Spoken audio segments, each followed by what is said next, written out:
Isang lalaki sa Pangasinan ang walang takot na nilalaro ang mga kobra. Pinag-aaway niya ang mga ito at ipinapasok pa sa kanyang bibig. Paalala po, wag gagayahin to. Alam naman gayahin natin.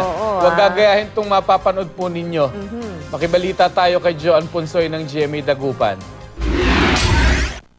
Sa viral video na ito na ipinost sa social media, hindi lang isa kundi dalawang kobra ang nilalaro ng lalaking ito. Isinampay niya pa sa leeg ang dalawang ahas at mapangahas pang pinagsasabong mga ito. Ang video may mahigit 3,000 views na.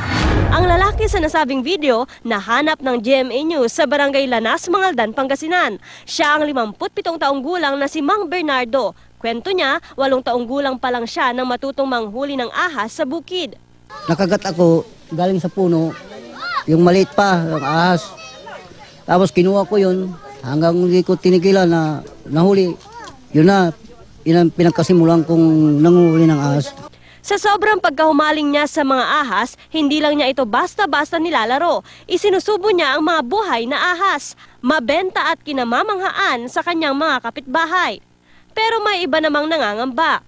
Natatakot din kami para sa kanya minsan kasi baka yung ahas na yon is yung mapahamak siya doon, ganun. Kwento nga ni Mang Bernardo, ilang beses na siyang natuklaw. Susunukin ko lang ng lighter.